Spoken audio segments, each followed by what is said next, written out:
first half. So, Kevin, we're going to tee you up on this one. The use of Devin Brown or the lack thereof.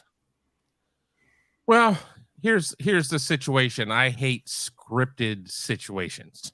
You're going to come in at X, Y, and Z doesn't necessarily agree with me. I think that the number one goal is to win the game. And I don't think at any point I won't say any Ohio State fan, because I certainly have read social media for years, and especially this last weekend.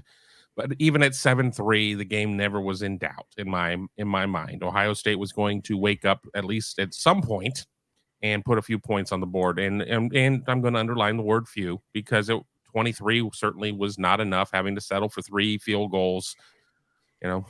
I've been there, got the T-shirt. It's all. I mean, we've seen all of that, but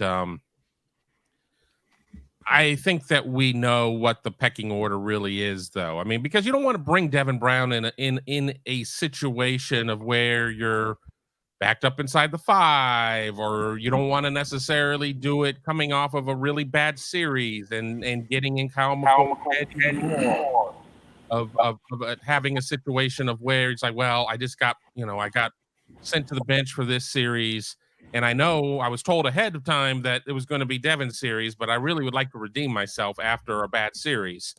So again, I think that everybody likes the devil they don't know versus the devil they do know. We're not that many years removed from where everybody thought that Kyle McCord was the savior and CJ Stroud was was not the answer. And now the roles have flipped, and people think that Devin Brown is the answer and that Kyle McCord is not, as the cats are fighting in here. So again, I think that the most important thing at this point is finding who your quarterback is. And if your determination is that you're going to ride or die with Kyle McCord, then that's what you got to do. And that doesn't mean that I'm not saying that Devin Brown shouldn't see time with the first team offense, or at least the first team offense playbook. But you can't be waffling as you're trying to sit there and fix the plane at 35,000 feet.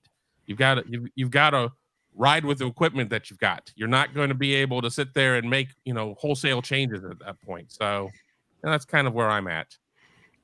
Yeah, I think you tell the quarterbacks what you're planning to do, but as Ryan Day told us, those plans can go out the window once the game starts. And the reason I said this before, but the reason coaches hate these quarterback things is because there's no right way to handle it, and almost every way to handle it is wrong.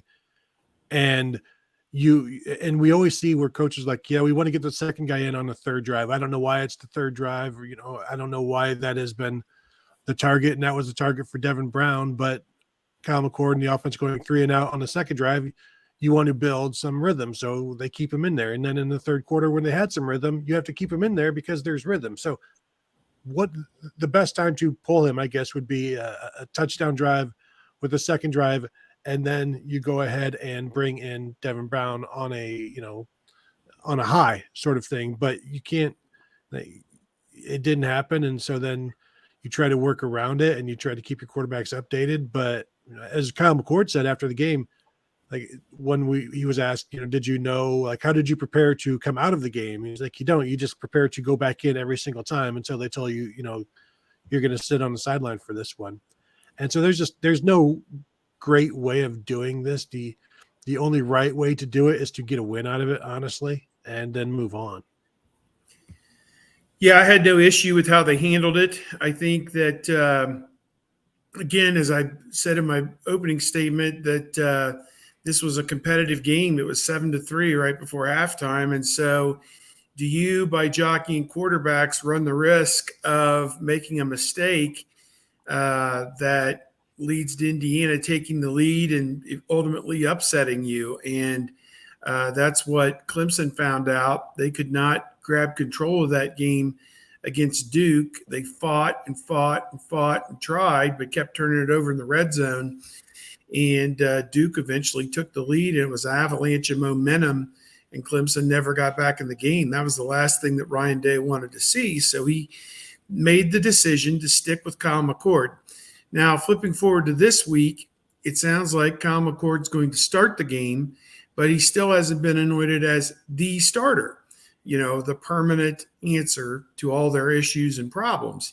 So what that tells me is, in a perfect world, that Kyle McCord might get to play the first and third quarters. And if they are up, Devin Brown would get to play the second and fourth quarters. Maybe both of them would get 35 snaps. Both of them would get 15 or 20 throws. And now you've got some data, albeit against a much lesser opponent, Youngstown State, but still live game data throwing to the Ohio State receivers of what is possible with these guys. And you can start to formulate some opinions. And I think by the time the Western Kentucky game ends in a week and a half, that's when the verdict has to be in. You have to walk off that field against Western Kentucky knowing you have somebody who is capable of going into South Bend and beating Notre Dame. And I haven't really given that game a whole lot of thought yet, other than the fact that Sam Hartman makes them legitimate to a feeling at Notre Dame. And we'll know more about them after they play NC State on the road this weekend. I see they're like a touchdown favorite. And most of the money, according to one early response, was on Notre Dame to cover 7 or whatever on the road at NC State, which is interesting. But so I want to see these guys flourish in this situation this week against Youngstown State. And it doesn't matter the name of the opponent. As Coach Day said, more times than not, it's not about who we're playing, it's how we're playing. And that determines, the outcome. So, and that's the case when you've got better players. So if the better players show up, I mean, you contrast what we saw. Indiana's guys on defense were playing with their hair on fire. Ohio State's guys on defense were playing with their hair on fire. Indiana's guys on offense, they're gonna have a lot. They're gonna look like Iowa. They're gonna have a lot of games where they give up 17 points and lose this year. Their defense is going to keep them in a lot of games, and they're going to struggle to score 10 points because they're not any good at all. But the Ohio State offense, by contrast to those other two units, they played tentative. They played like they didn't know what they were supposed to do. They played like they'd never been in that situation before. They played like Indiana showed them things they'd never seen, and they were ill prepared for what Indiana brought. And that's 1 through 11 on the Ohio State offense. I will say regarding the Kyle McCord, JJ McCarthy, like obviously JJ McCarthy looked completely comfortable in that game, which he should, because it was his 13th, 14th start compared to where Kyle McCord is at this point. So I think if he can get to that point, if Kyle McCord can get to that point in the season, that would be great for Ohio State. But I also think it's worth noting that Ohio State ran the ball better against Indiana than Michigan did against East Carolina. So I'll just throw that out there for the folks in the chat.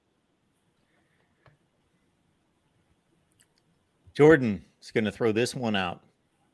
Tired of this quarterback controversy crap. Just announced Tony or Steve as the starting quarterback already. Sheesh. And Jordan probably didn't think he had the option of Kevin at the time, but throw Kevin in the mix. No, Jordan is 2023 is the year that Jordan has decided to go after me. So he probably would not want me starting.